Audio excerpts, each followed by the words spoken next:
Mfalme Mungu mkuu, asante tena kwa Jumatatu nzuri. Asante tena kwa wiki njema nzuri. Tunaomba mapenzi yako yaendelee kutimizwa na nuru yako ya kimbingu Yesu Kristo. Ninaomba ikaangaze kwetu sote na watu wapate kukuona wewe, kukujua wewe, kukufahamu wewe. Na ibarikiwe Jumatatu kwa jina la Yesu, ibarikiwe Jumanne kwa jina la Yesu, na ibarikiwe Jumatano kwa jina la Yesu. Ibarikiwe Alhamisi kwa jina lako Yesu, ibarikiwe Ijumaa na Jumamosi kwa jina lako Yesu Kristo. Ibarikiwe siku ya Jumapili, tukazione fadhili zako, nguvu zako na kuyatenda mapenzi yako tena.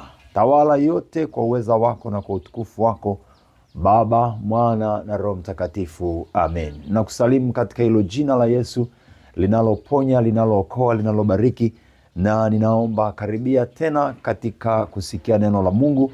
Lituongoze katika wiki hii, katika siku ya leo, na Mungu aendelee kuwa pamoja nawe, Roho Mtakatifu akikufunulia na kukuongoza na kukuwezesha katika jina la Yesu Kristo. Bwana akujaze nguvu na uwezo katika hali ulio nayo ya maumivu au ya machozi au ya ugonjwa. Yesu Kristo ni mponyaji, mfariji.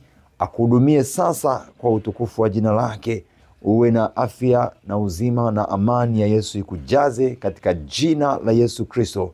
Na Yesu Kristo wiki hii tena ana jambo jema kwako, na hata kuacha kwa sababu amekwisha kuahidi kabisa mwenyewe katika Yohana sura ile ya 6:37, wote anipao Baba watakuja kwangu, na wala yeyote ajaye kwangu sitamtupa nje kamwe. Yesu hata kutupa kamwe.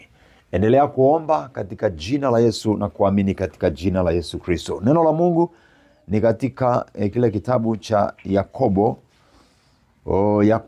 Waraka wa Yakobo kwa watu wote. Yakobo sura ile ya 3 mstari ule wa 13, nitaanzia hapo. Yakobo 3:13, nani aliye na hekima na ufahamu kwenu? Na aonyeshe kazi zake kwa mwenendo wake mzuri katika upole wa hekima. Mstari wa 14, lakini mkiwa na wivu wenye uchungu na ugomvi miongoni mwenu, msijisifu wala msiseme uongo juu ya kweli. Hekima hiyo sio ile ishukayo kutoka juu, bali ni ya dunia, ya tabia ya kibinadamu na Shetani. Maana hapo palipo na wivu na ugomvi, ndipo palipo na machafuko na kila tendo baya. Amina. Karibu sana tupate kujifunza kwa habari ya hekima. Tupate kujifunza kwa habari ya hekima. Kuna hekima za namna mbalimbali, lakini hekima pekee tunayotakiwa kuwa nayo ni ile hekima itokayo juu, ambayo ni safi. Hekima itokayo juu inaelezwa hapo katika mstari ule wa 17. Mstari wa 17 anasema, lakini hekima itokayo juu kwanza ni safi, tena ni ya amani, ya upole, tayari kusikiliza maneno ya watu, imejaa rehema na matunda mema, haina fitina, haina unafiki. Hiyo ndio hekima itokayo juu.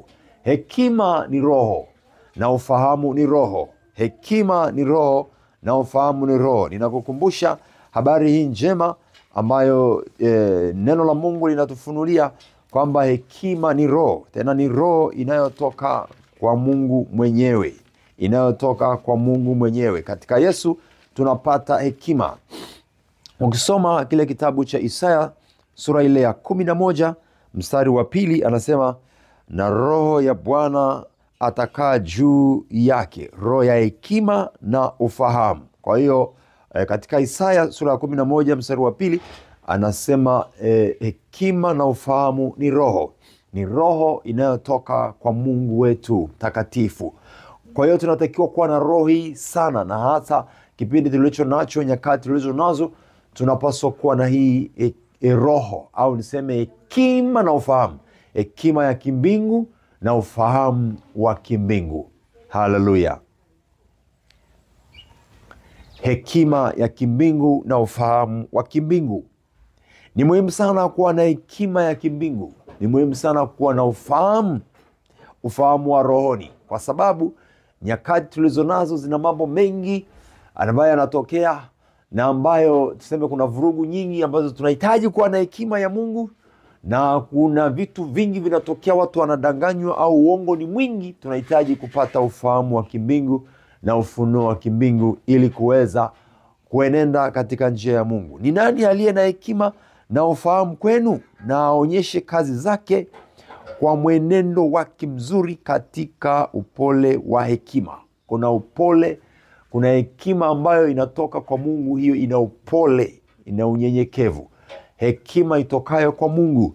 Hekima ni roho. Tunapaswa kuwa na roho huyu ili atuongoze katika nyakati hizi. Lakini Mkristo anapaswa kuwa na yeye hekima, kwa sababu Biblia pia katika Waefeso pale anatuelekeza tuenende kwa hekima. Tuenende kwa hekima kama watoto wa nuru. Inatupasa kuenenda kwa hekima. Bila hekima maana yake tutavurugikiwa. Bwana Yesu asifiwe. Bila hekima ya Mungu ni rahisi au ni haraka tutajikuta tunaingia kwenye shida, tutaingia kwenye magomvi, tutaingia kwenye kukata tamaa, tutaingia pabaya. Lakini hekima ya Mungu itatusaidia kujua tutembeeje, tufanyeje. Kuna mahali pa kunyamaza. Kama una hekima ya Mungu utajikuta kwamba unashindwa kunyamaza. Kuna mahali pa kusema tena kwa ukali au kwa ujasiri. Usipokuwa na hekima ya Mungu utajikuta unanyamaza tu, kumbe ulitakiwa useme tena ukemee. Kwa hiyo kuna mahali katika ulimwengu ambako inatupasa kutumia au kuenenda sana kwa hekima. Hekima itokayo juu. Hekima ya Mungu ni safi. Na ndipo tunaulizwa, nani mwenye hekima na ufahamu kwetu? Na aonyeshe kazi zake. Na aonyeshe kazi zake kwa mwenendo wake mzuri. Katika mwenendo ndipo inajulikana mtu ana hekima ya namna gani. Mwenendo tunaotembea, yani maisha tunayoishi, namna tunavyoenenda na kusema na kufanya, hiyo yenyewe inaashiria au itafunua kujua ndani ya mtu kuna hekima ya namna gani. Kwa hiyo ya kupasa kutembea katika mwenendo ulio safi ambao una hekima ya Mungu. Tukijazwa roho ya hekima ya kimbingu, mwenendo wetu utajulikana kabisa, kama wa Petro ulivyojulikana. Wakamuona wakasema, hakika wewe u pamoja na Yesu, wewe ni shirika pamoja na Yesu, wewe ni mtumishi wake. Na hakuweza kuendelea kukataa, kwa sababu ilionekana wazi katika maisha haya hekima ya Mungu ni muhimu sana. Katika dunia hii tunayoishi, hekima ya Mungu ni muhimu sana, roho ya hekima. Lakini roho ya ufahamu, kuwa na ufahamu wa rohoni. Kuna ufahamu wa kawaida, lakini kuna ufahamu wa rohoni ambao tunatakiwa kuwa nao. Utusaidie kwa mambo ya rohoni, lakini utusaidie kukabiliana na watu wenye ufahamu wa ulimwengu huu na watu wenye hekima ya dunia hii tu, ambayo wanaitumia na mambo mengi yanaweza yakaharibika ama wakashindwa kuendana na Mungu. Tukiwa na hekima ya Mungu, tukiwa na ufahamu wa rohoni, tutayafahamu mambo ya rohoni ambayo Mungu ameyaachilia yatujilie. Kwa hiyo tutasaidika, tutaponywa. Bila kuwa na ufahamu wa rohoni, mambo ya rohoni yatatupita, tutayakosa, tutafeli, tutashindwa. Hatutaweza kuifahamu Biblia au maandiko matakatifu. Lazima tuwe na ufahamu wa rohoni wa kutosha, lakini lazima tuwe na hekima ya Mungu ya kutosha, kwa sababu hekima ya Mungu itakapokuja tutaweza kuipokea, kuifahamu na kujua nini cha kufanya. Na Mungu anatumia hekima yake. Ameumba ulimwengu kwa hekima yake, ameiweka dunia kwa hekima yake. Hata wokovu tulio nao ni kwa hekima ya Mungu. Hekima ya Mungu ni kututoa kwenye maangamizo. Kwa hiyo anapoiachilia, tusipokuwa na hiyo hekima ya Mungu, inakuwa vigumu kupokea kile cha Mungu. Unaweza ukakiacha kilicho chema cha Mungu kwa sababu umekosa hekima ya Mungu. Ukikosa na ufahamu wa rohoni, utakosa kuyapokea mambo mema ambayo Mungu ameachilia au anayaleta kwako. Utakosa kuyapokea au kuyajua, au utayaacha. Ng'ang'ana wiki hii tena, au kwa wakati huu tena tulio nao, kila unapoingia kwenye maombi, basi wakati mwingine kumbuka kuomba, Bwana nijaze roho ya hekima na roho ya ufahamu, ni kufahamu Yesu, ni kujue sana, lakini niweze kuwa na hekima katika kupambanua mambo ya ulimwengu, mambo ya ulimwengu wa kawaida, na kuweza kuyapambanua mambo ya ulimwengu wa roho. Kwa sababu kuyapambanua, kuyapokea, kuyafahamu, lazima tuwe na hekima itokayo juu. Na Bwana akusaidie katika hilo, katika jina la Yesu. Lakini mkiwa na wivu wenye uchungu na ugomvi miongoni mwenu, msijisifu wala msiseme uongo juu ya kweli. Mtu akikosa hekima ya Mungu na ufahamu wa rohoni, maana yake hapo kutakuwa na wivu, kutakuwa na magomvi, kutakuwa na mafarakano.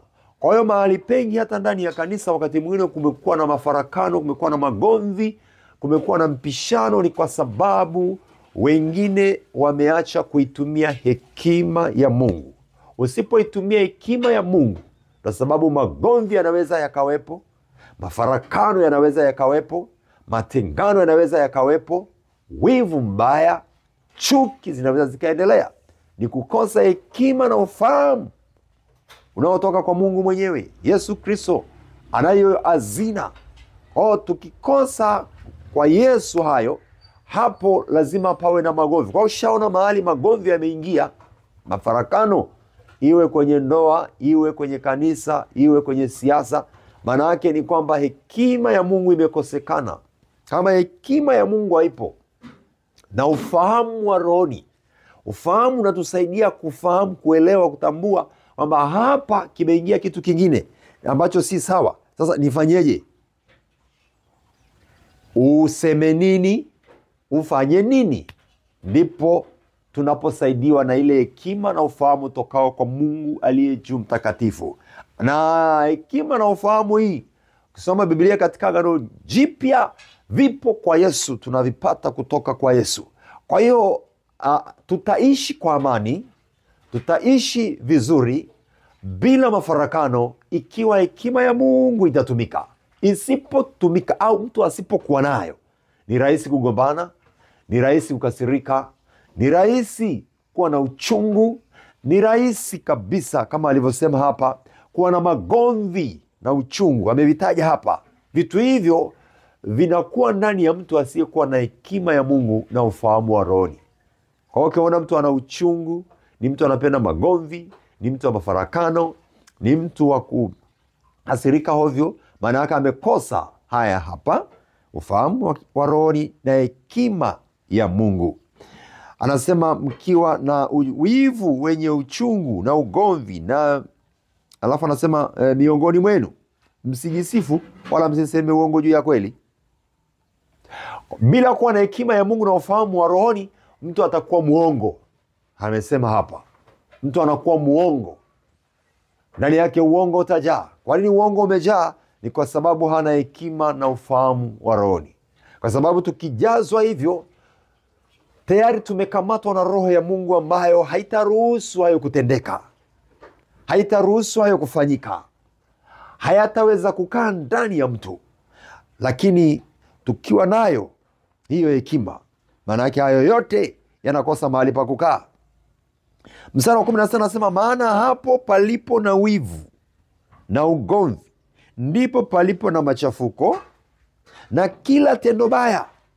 Ni hapo palipo na wivu na ugomvi, anasema ndipo palipo na machafuko na kila tendo baya, na kila tendo baya, kila tendo baya. Kwa hiyo mahali palipokosekana hekima ya Mungu, mahali palipokosekana ufahamu wa rohoni, hapo pana magomvi, pana mafarakano, pana shida, pana shida. Machafuko yatakuwepo. Mahali palipopata machafuko, maana yake palikosekana hekima ambayo ingesimama ikatengeneza mambo yakakaa sawasawa, ikafanya mambo yakawa kwenye amani, au watu wakania mamoja, au watu wakaweza kuridhiana. Maridhiano yanakosekana mahali ambapo hakuna hekima ya Mungu, hakuna kuridhiana. Kila mmoja anavuta kwake, kila mmoja ataongea la kwake, kila mmoja atajiona kwamba yeye ni sahihi, ni bora kuliko wengine. Na Biblia inatukataza kwamba usijione kuwa bora kuliko wengine. Usijione bora kuliko wengine. Hasa mwenye ufahamu wa roho na hekima ya Mungu atawaona wenzake kuwa, anasema tusiwe na ubinafsi. Utaona wenzako pia ni bora, utawaheshimu, utawapenda. Haleluya. Kwa hiyo shida ni kwamba hekima ya Mungu ikosekana, mambo mengi yanaharibika. Vurugu nyingi zimekuwepo kwenye jamii, kwenye familia, kwenye kanisa, kwenye siasa. Ni kwa sababu hekima ya Mungu na ufahamu wa rohoni haupo. Shida lazima itakuwepo, lazima itakuwepo.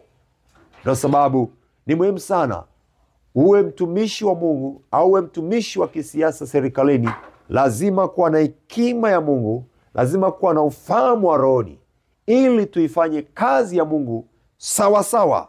Lazima tuwe na hayo, vinginevyo itakuwa ni ugomvi na mafarakano na machafuko. Mstari wa 17 ndipo anasema, lakini hekima itokayo juu kwanza ni safi. Kwanza ni safi. Hekima itokayo juu ni safi. Kama ni safi, italeta usafi. Haina machafuko, haichafui hali ya hewa, haichafui mazingira.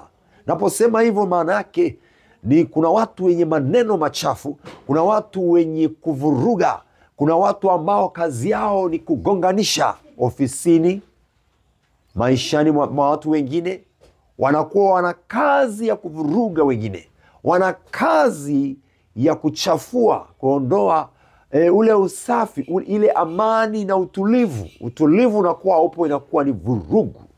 Kwa hiyo watu waliokosa hekima na ufahamu wa rohoni wanaleta machafuko au wanaleta vurugu katikati ya wengine. Kwa hiyo ni muhimu sana kuwa na hekima ya Mungu na ufahamu wa rohoni, kwa sababu itasababisha kuleta usafi. Kama alivyosema, hekima ya Mungu itokaye juu kwanza ni safi. Kwanza ni safi. Hilo ni la kwanza. Alafu jambo lingine anasema tena ni ya amani. Huleta amani. Inaleta amani. Haileti mafarakano, inaleta amani. Hekima ya Mungu na ufahamu wa rohoni unaleta usafi. Moja, inaleta amani ya Mungu. Kuna amani ya duniani ya kawaida, hiyo inaweza ikavurugika na ikatafutwa kwa nguvu sana, lakini amani itokayo juu yenyewe ni toshelevu, ina nguvu, inakuja bila kuhangaika, ni kwa njia ya Yesu Kristo. Kwa hiyo anasema kwanza ni safi, lakini pia ina amani. Jambo la tatu anasema ina upole. Hekima ya Mungu ndani yake ina upole, ina usafi, ina amani, ina upole. Zote ni tabia za Mungu. Hizi ni tabia ambazo Yesu alituletea, ni tabia za kimungu. Usafi, amani, upole ni tabia njema zinazopaswa kuwa ndani ya Mkristo, ndani ya mwana wa Mungu, zinatakiwa kuwepo. Na hizi ndizo zinazotakiwa kuonekana katikati ya maisha yetu, ili ziweze kufanya mambo yakae sawa sawa. Kwa sababu palipo na usafi, palipo na upole, palipo na amani, basi ni ngumu sana kukutana na mafarakano na magomvi na taabu na vita. Haiwezi kawepo. Kwa hiyo penye hekima ya Mungu na ufahamu wa rohoni, pana usafi, pana amani, pana upole. Tunda la Roho. Matunda ya Roho yataonekana kwa mtu ambaye amejaa hekima ya Mungu na ufahamu wa rohoni. Ataonekana, tunda la Roho litaonekana kwake. Kwa hiyo ameyataja mambo hayo.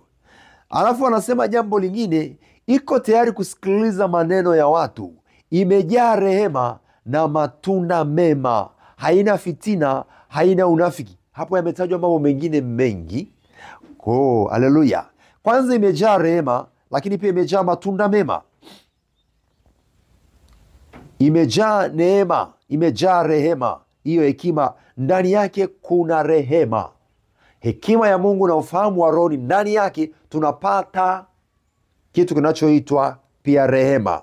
Tutapata rehema, lakini matunda mema. Akishasema matunda mema, maana yake ni kwamba Amani ni tunda la Roho Mtakatifu, upole ni tunda la Roho Mtakatifu, na hata usafi. Roho Mtakatifu ni mtakatifu, ana uchafu.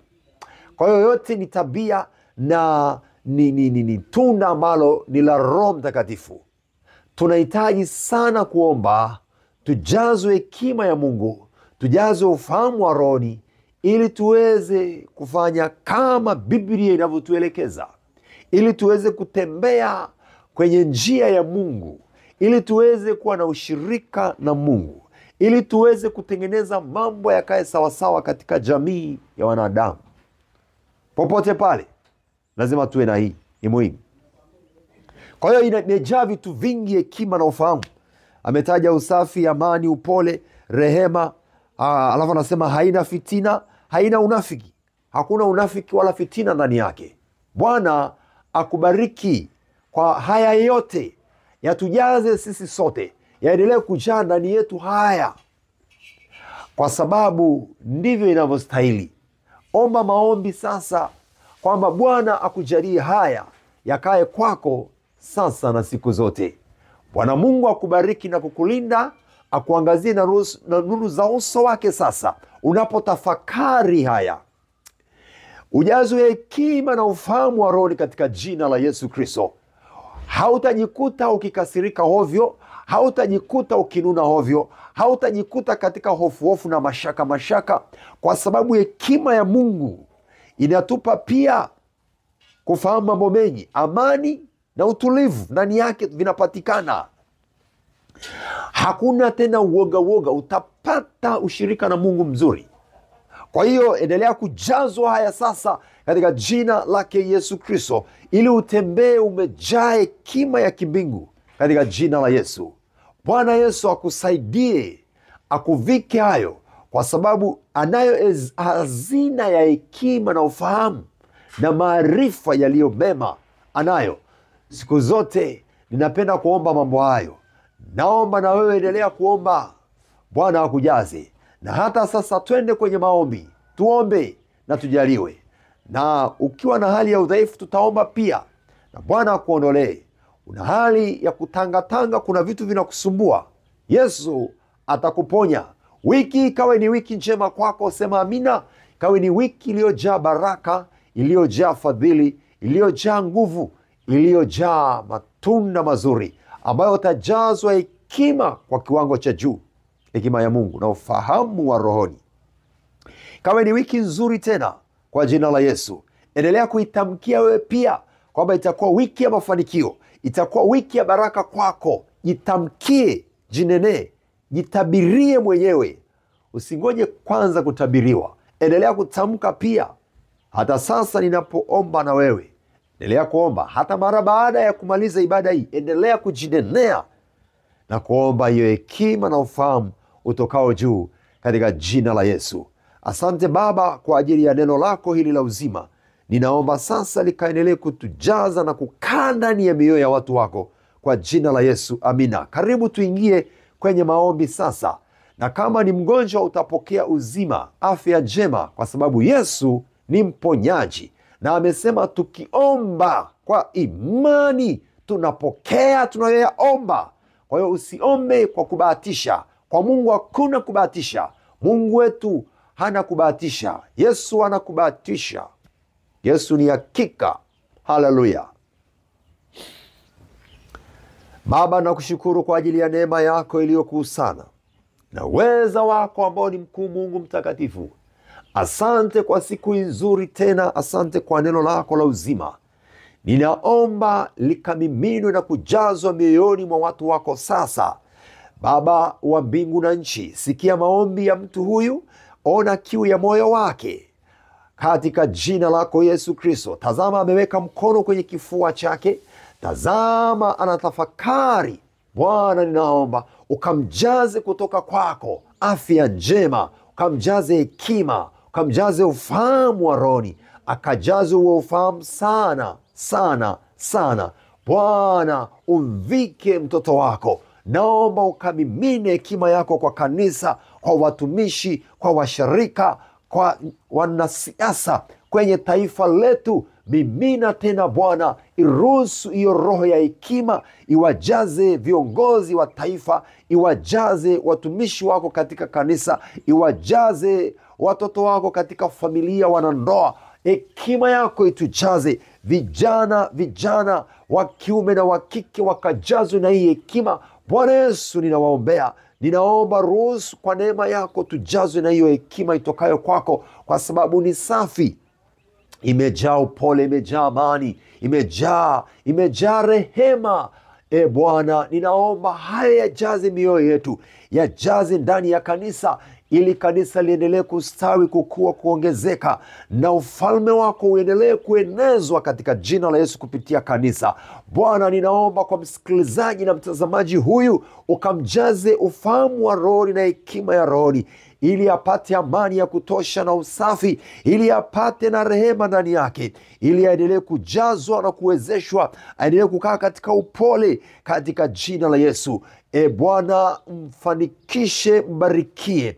Ninaomba nguvu zako mwenye nguvu zitembee pamoja na yeye katika jina la Yesu. Magonjwa ya kutoke, udhaifu kutoke, mamlaka za giza na zikemea, zivunjike na amuru sasa ziondoke, ziachie maisha yako, ziachie watoto wako, ziachie mahali pa kazi, mahali pako pa biashara, kwa jina la Yesu. Bwana akujaze hekima kwa sababu ya hiyo biashara, na ufahamu wa rohoni kwa sababu ya hiyo biashara, ili uifanye kwa viwango na kwa namna inavyostahili. Bwana akujaze hekima katika kumtumikia, uendelee kumtumikia kwa usafi wa moyo katika jina la Yesu. Bwana Yesu akujaze hiyo hekima na ufahamu, uendelee kulijua neno lake, lakini uweze kuwa mwenye kupambanua, uweze kuamua wale ambao wako katika mafarakano. Wewe usio mwenye kuleta mafarakano, lakini uwe ni mwenye kuleta amani na furaha na mapatano katikati ya wengine,